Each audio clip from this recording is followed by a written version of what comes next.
آج پاکستان کی احتساب عدالت میں مسلم لیگ نون کی رہنما مریم نواز کی پیشی تھی، جس کے حوالے سے کافی اہم دن دیکھنے میں آیا. تو خرم، آپ بتائیں گے کہ کیا عدالتی کارروائی میں ایسے کیا اہم معاملات سامنے آئے؟ آج مریم نواز کی پیشی تھی عدالت میں، جو جعلی دستاویزات پہ نیب نے دوبارہ سے ان کو بلایا ہوا تھا. تو اس پہ ان کی درخواست تو نیب کی مسترد ہو گئی، لیکن مریم نواز کو تھوڑا سا موقع مل گیا کہ وہ نیب کو ٹانٹ کر سکیں، اور انہوں نے اس پہ کہا کہ آج آپ کو 1 سال بعد یاد آیا کہ میں نے کچھ جعلی دستاویزات پیش کی تھی.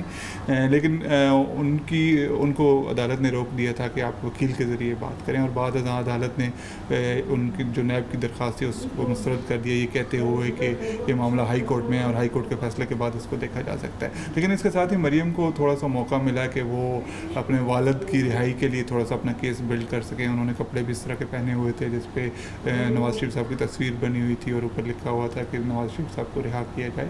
تو ساتھ ہی انہوں نے کچھ میڈیا سے بات کر لی، تو ان کے لیے ایک اچھا دن تھا کہ جس میں وہ اپنا پیغام لوگوں تک پہنچا سکے. اچھا، جہاں مریم نواز کی بات ہو رہی ہے وہاں ہم دیکھ رہے ہیں کچھ ٹی وی چینلز ان کا انٹرویو ایئر کرنے سے اوائڈ کر رہے ہیں، یا اس کو کہا جا رہا ہے کہ ان کے انٹرویوز بلاک ہو رہے ہیں. تو اس بارے میں کیا کہا جا رہا ہے؟ یہ ایک کوئی ان اناؤنسڈ قسم کی سینسر پالیسی چل رہی ہے اس وقت پاکستان میں، جہاں مختلف ٹی وی چینلز کو مختلف انٹرویوز چلانے سے روکا جا رہا ہے.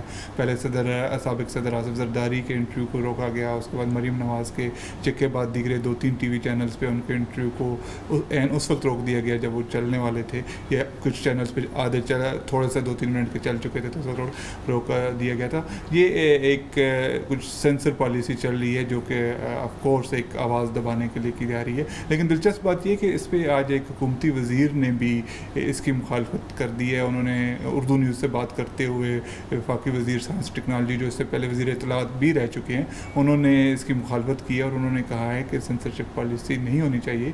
اور بالخصوص انہوں نے حوالہ دیا مریم نواز کا، اور انہوں نے کہا کہ مریم نواز پہ جو سینسرشپ لگائی جا رہی ہے وہ غلط ہے، اور اس طرح آوازوں کو نہیں دبایا جا سکتا، بلکہ سیاسی معاملوں کو سیاست کے ذریعے حل کیا جا سکتا ہے، جو کہ ایک بڑی تبدیلی ہے اور ایک ٹوسٹ ہے ابھی موجودہ حالات میں. اچھا، اس کے ساتھ ہم یہ بھی دیکھ رہے ہیں کہ نیب نے گزشتہ حکومت کے PMLN کے رہنما اور سابق وزیر کو اریسٹ بھی کیا ہے، اور ایک کا اریسٹ وارنٹ بھی جاری کیا ہے. تو اس معاملے میں عمران خان کیا کہہ رہے ہیں؟ عمران خان تو آج بھی وہ بڑے گرجے اور برسے، اور وہی جو پہلے دن والا کا ان کا سٹانس ہے کہ میں کسی کو نہیں چھوڑوں گا اور سب کو اندر کر دوں گا اور سب کو سزا دوں گا، اور جس نے قانون کی خلاف ورزی کی ہے اس کو اندر جانا پڑے گا.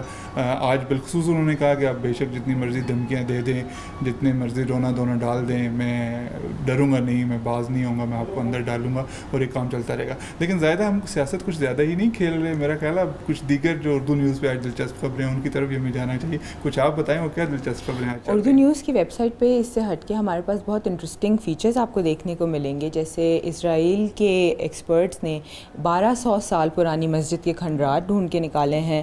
عتبہ لیک جو کہ ہنزا کے نزدیک ہے، اس کی ایک بہت خوبصورت ویڈیو آپ کو دیکھنے ملے گی. اور کل جو ہمارے قبائلی اضلاع میں الیکشنز ہوں گے اس کے بارے میں بھی آپ کو جاننے کو ملے گا. اس پہ میرا خیال ہے رابعہ کی بہت اچھی رپورٹ ہے، رابعہ اکرم خان کی، جو انہوں نے خواتین کے بارے میں کی ہے کہ وہاں پہ جو خواتین جو الیکشن میں حصہ لے رہی ہیں امیدوار کے طور پر اور ووٹرز کے طور پہ، اور ان کے مسائل کے، وہ کافی اچھی انٹرسٹنگ رپورٹ ہے. جی، وہ ایک بہت انٹرسٹنگ رپورٹ ہے اور بہت ڈیٹیلڈ ہے، جس میں ہمیں پتہ چلے گا کہ کل کے بارے میں لوگوں کی کیا کیا ایکسپیکٹیشنز ہیں. Thank you.